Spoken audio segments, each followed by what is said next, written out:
जहां हर चीज बर्फ में जमी हुई हो, वहां एक जादुई झंझादी फूल बेचती है।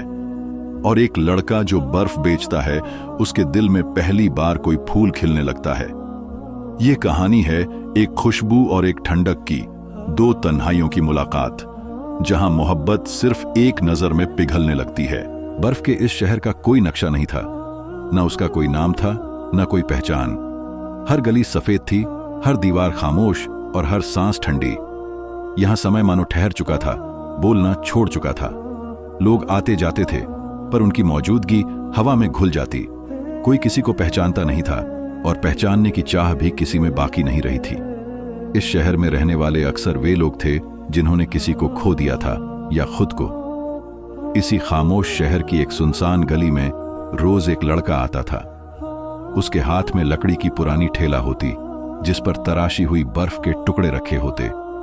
कुछ टुकड़े ऐसे जैसे किसी ने चांद को छोटे छोटे हिस्सों में बांट दिया हो, और कुछ ऐसे जैसे आंसू जमने के बाद पत्थर बन गए हों। ठेले के सामने एक मुड़ा तुड़ा बैनर लटकता था, जिस पर लिखा होता, ठंडक बिक्री के लिए, यादों की बर्फ, खामोशियों का स्वाद।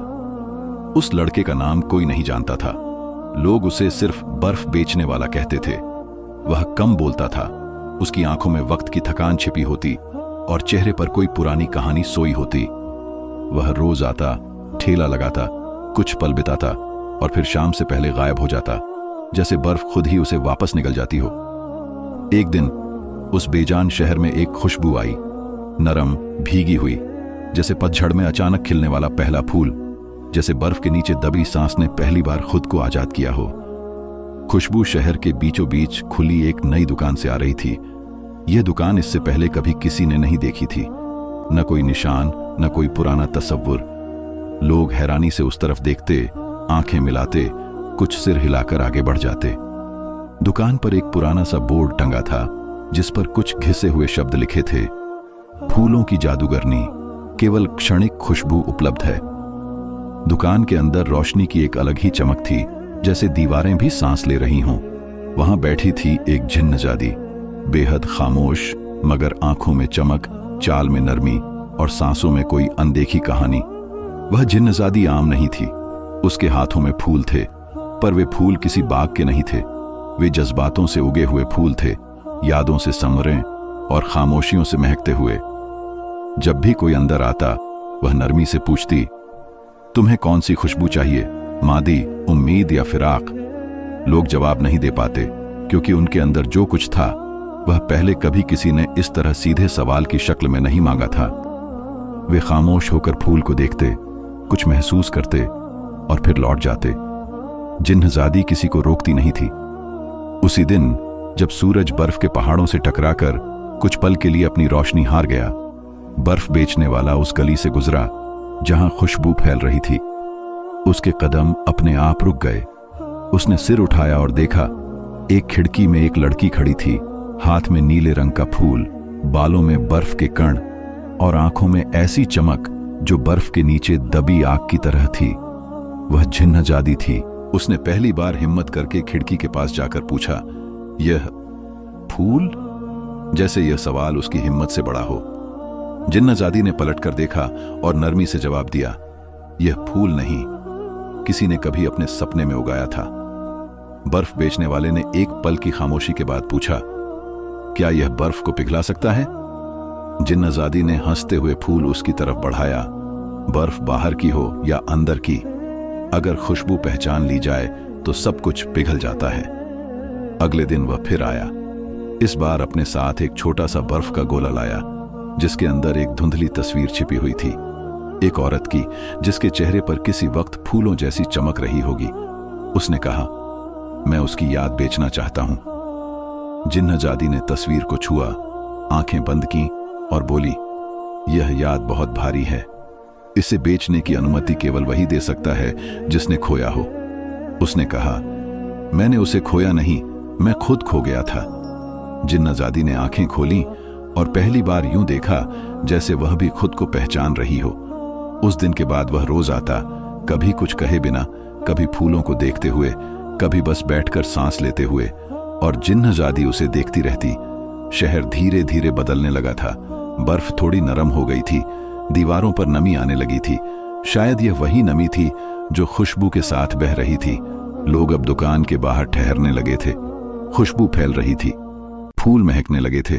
फिर एक रात जब आसमान पर चांद बर्फ से लिपटा हुआ दिखाई दिया, जिन्नाज़ादी ने आसमान की ओर देखकर धीरे से कहा, मुझे जाना होगा। बाहर दरवाजे के पास वह खड़ा था, सुन रहा था, साख्त था। उसने पूछा, क्यों? जिन्नाज़ादी ने जवाब दिया, क्योंकि मैं यहाँ की नहीं हूं। मैं केवल उन शहरों में रह सकती हूं जहां लोग अपने जख्मों से खुशबू बनाना सीख जाएं। उसने कहा, तो क्या हम सब तुम्हें खो देंगे? जिन्नाज़ादी मुस्कुराई, नहीं, अगर तुमने फूलों को महसूस करना सीख लिया तो मैं कभी नहीं जाऊंगी। और उसी पल बर्फ के इस शहर में पहली बार हवा चली, जैसे फूल और बर्फ साथ में नाचने लगे हों। और वे दोनों, एक फूलों की जिन्नाज़ादी और एक बर्फ बेचने वाला, पहली बार किसी बेनाम शहर में, किसी खामोश लम्हे में एक पूरा सांस लेने लगे। बर्फ की दुनिया में जहां हर चीज चुपचाप बह रही थी, अब खुशबू की एक नरम लहर फैलने लगी थी। फूलों की जिन्नाज़ादी और बर्फ बेचने वाले के बीच जो रिश्ता अब तक सिर्फ मुस्कान और नजर की भाषा तक सीमित था, वह गहरा होने लगा था। वह लड़का जिसे खुद अपने नाम की कोई परवाह नहीं थी, अब उस फूलों वाली दुनिया में खो गया था जिसे वह पहले न समझ पाता था और न महसूस कर सकता था। हर दिन जब वह अपनी बर्फ की ठेली लेकर गलियों में निकलता, उसकी नजर उस छोटी सी दुकान पर टिकती जहां जिन्नाज़ादी फूलों के साथ अपनी दुनिया सजा रही होती। कभी वह उसके सामने खड़ा होकर चुपचाप उसकी तरफ देखता, तो कभी फूलों की खुशबू में अपनी पुरानी यादों को ढूंढता। वह जान गया था कि बर्फ और फूल, ठंड और गर्मी, अकेलापन और प्यार के बीच एक नाजुक रिश्ता होता है। एक शाम जब शहर की रोशनी धीमी पड़ रही थी, बर्फ बेचने वाले ने जिन्नाज़ादी से पूछा, तुम यहां आने वाली कौन हो? क्या तुम किसी दूसरी दुनिया से हो? जिन्नाज़ादी ने थोड़ी देर सोचकर कहा, मैं उन लोगों की हूं जो सपने देखते हैं। मैं इस दुनिया की नहीं, बल्कि उनके दिलों की रहने वाली हूं जो कभी हार नहीं मानते। लड़का उसकी बातों में खो गया।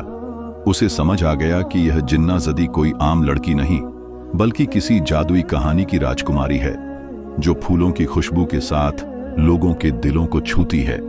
और उसके दिल में भी अब फूल खिलने लगे थे, जो पहले सिर्फ बर्फ की ठंडक में दबे थे। दिन बीतते गए और शहर में रंग आने लगे। बर्फ की जगह कहीं कहीं पानी टपकने लगा, जो गलियों को धीरे धीरे जीवन दे रहा था। लोग फिर से हंसने लगे, बच्चों की आवाजें सुनाई देने लगीं।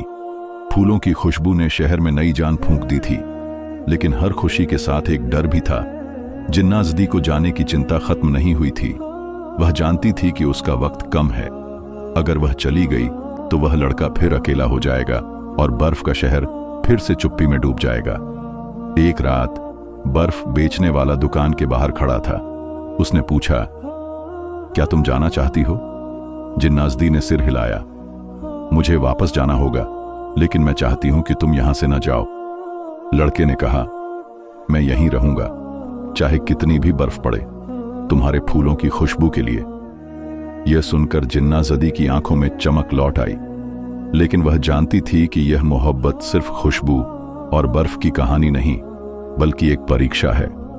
अगले दिन बर्फ बेचने वाले ने अपनी ठेली सजाकर फूलों की दुकान के पास जाकर खड़ा हो गया। लोग हैरान हो गए। वह पहले कभी फूलों के पास नहीं जाता था। जिन्नाज़ादी ने मुस्कुराकर पूछा, क्या तुम सच में अपनी बर्फ छोड़कर फूलों के साथ रहना चाहते हो? लड़के ने जवाब दिया, मेरी बर्फ मेरे दर्द की पहचान है, लेकिन तुम्हारे फूल मुझे जिंदगी सिखा रहे हैं। मैं नहीं चाहता कि मैं फिर से ठंड में खो जाऊं।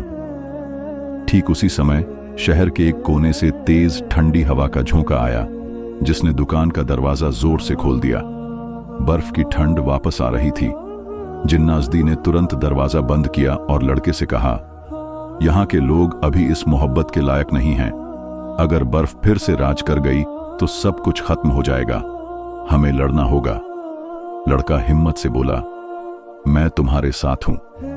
यह सुनकर जिन्नाज़ादी ने महसूस किया कि शायद यह लड़का सिर्फ बर्फ बेचने वाला नहीं, बल्कि इस कहानी का हीरो बन सकता है। शहर के हर कोने को बर्फ की ठंडी हवा ने जकड़ रखा था, लेकिन उस दिन कुछ अलग था।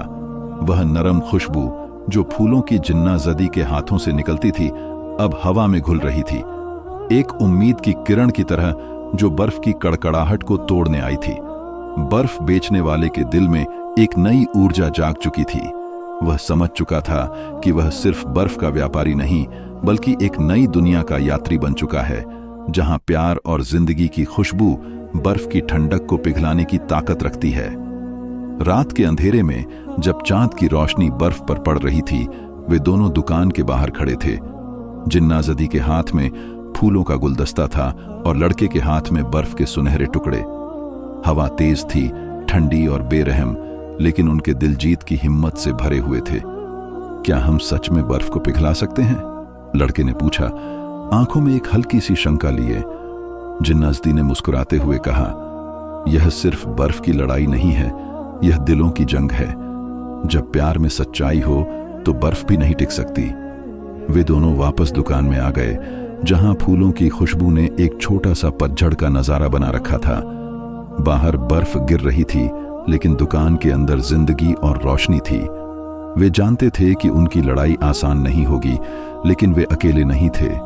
आगे के दिनों में वे शहर की गलियों में निकले। लड़का अपनी ठेली लेकर फूल लेकर चलता और जिन्नाजदी फूलों की खुशबू बांटती। लोग जो पहले बर्फ की ठंड में जमे हुए थे अब धीरे धीरे खिलने लगे। बच्चों की हंसी गूंजने लगी, बुजुर्ग मुस्कुराने लगे।